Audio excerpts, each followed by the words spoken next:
Yeah, it is. It is. A couple more things. I'll let you go. And the first is that if you just said that they don't, a lot of NILs, players and even pro players, they don't understand a lot of dynamics because they're busy with their career. Not to say that they don't get it, but they're busy in other areas of their lives. They don't may not pay attention to it. Grant Hill, one of the Forbes BLK Advisory Council members, said something very key to me years ago, and he said when he was playing, he used lawyers to negotiate his contract, not agents. For me, that was thinking like a CEO. And he said because agents charge fees.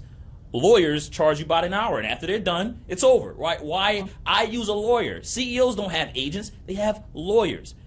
Coming out, right? You have a young player who may not have an agent yet, and he says, hey, should I go with an agent or go with a lawyer? As his private advisor, as his private wealth advisor, what do you tell him? Because that agent fee is money that he's losing.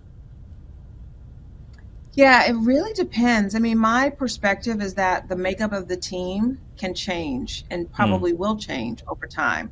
And so maybe you need an agent at the beginning or you want an agent at the beginning, but you don't down the mm-hmm. road. Maybe you want a business manager.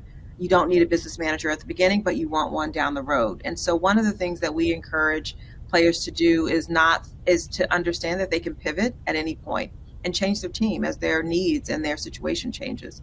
And so it's a personal decision. There are great agents, there are great attorneys. It really, really does depend on the player and how they want to approach things and how they find value.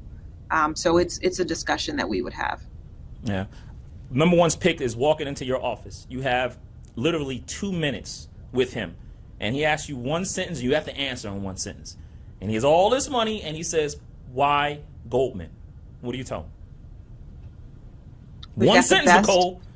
All right, I know it's going to be a run-on sentence. Come on. We've got the best people in the world giving our clients the most in-depth advice and access to resources around the world that are all positioned to work for their benefit. Got you. That was and I saw you were counting. That's good. That was a great sentence. That was a good sentence. Last thing, and enjoy the NBA draft, and I hope that a lot of clients come your way out of it. What is Nicole? What is your superpower? What drives you? What do you feel helps get is that tool, that trait, that attribute that helps others and helps yourself? What is your superpower? Listening. Mm, I think that if you can listen well enough to what's said and what's not said, then over time you can be an irreplaceable resource to those that are in your orbit. And so I try to listen really well and recall aspects that I think are important to make sure that we protect our clients and allow them to maximize all the things that are of greatest value to them. Nicole Ross, I appreciate the time. Thank you so much. We have to do this again.